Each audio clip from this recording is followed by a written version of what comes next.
আসসালামাইকুম viewers, welcome back to my channel Shaira's kitchen and blog. আজকে আমি আপনাদেরকে চিংড়ি মাছের মালাইকারি তৈরি করে দেখাবো মাটির চুলায়। গ্যাসের চুলার চেয়ে মাটির চুলায় মালাইকারির টেস্টটা আমার কাছে খুবই ভালো লাগে। আশা করছি আমার আজকের রেসিপিটি আপনাদের ভালো লাগবে, সহজও লাগবে। ভালো লাগলে আমার চ্যানেলটি সাবস্ক্রাইব করে পাশে থাকবেন। আর যারা অলরেডি সাবস্ক্রাইব করেছেন তাদের সবাইকে অসংখ্য ধন্যবাদ। আশা করি রেসিপিটি আপনাদের কাছে খুবই ভালো লাগবে। চলুন তাহলে রেসিপিটি শুরু করা যাক। প্রথমে আমি মাছগুলোকে পরিষ্কার করে ধুয়ে নিয়েছি।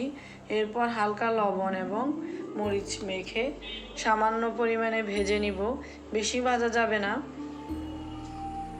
3 টুকরা দারচিনি, 3টি তেজপাতা চিংড়ি মাছ ভাজা তেলের মধ্যে দিয়ে 2 মিনিট ভেজে নিব। টেবিল চামচ আদা বাটা, 2 টেবিল চামচ রসুন বাটা,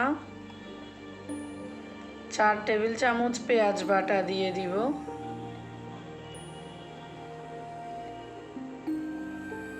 আদা রসুন পেঁয়াজ তেলের মধ্যে দিয়ে দিব। দিয়ে 2 মিনিটের মতো আদা রসুন পেঁয়াজকে ভেজে নিব।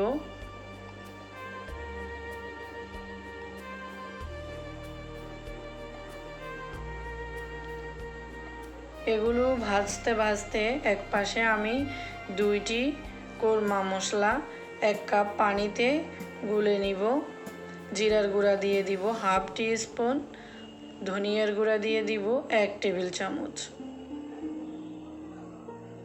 দিয়ে সব কিছু মিক্স করে মশলাগুলোকে তেলের মধ্যে দিয়ে দিব। 1 চা চামচ মরিচের গুঁড়া, 1/4 টিস্পুন হলুদের গুঁড়া দিয়ে দিব।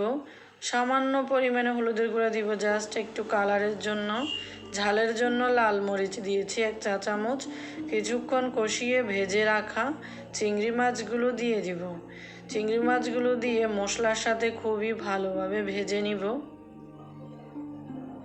5 মিনিটের মতো চিংড়ি মাছগুলো মশলার সাথে উল্টে পাল্টে ভেজে নিব। হাফ লিটার তরল দুধের মধ্যে 2 টেবিল চামচ দুধ পাউডার দিয়ে ভালোভাবে মিক্স করে রেখে দিব।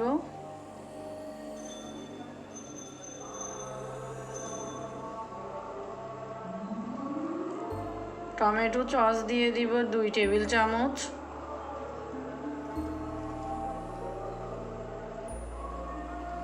দুধের মিশ্রণটা দিয়ে দিব। মিশ্রণটা দিয়ে ঢাকনা দিয়ে ঢেকে চুলা বন্ধ করে কয়লার উপর 10 মিনিট রেখে দিব। ফিরে আসলাম 10 মিনিট পর। 10 মিনিট পর আস্ত কাঁচামরিচ দিয়ে দিব 10টি ফ্লেভারের জন্য। ঘি দিয়ে দিব 1 টেবিল চামচ।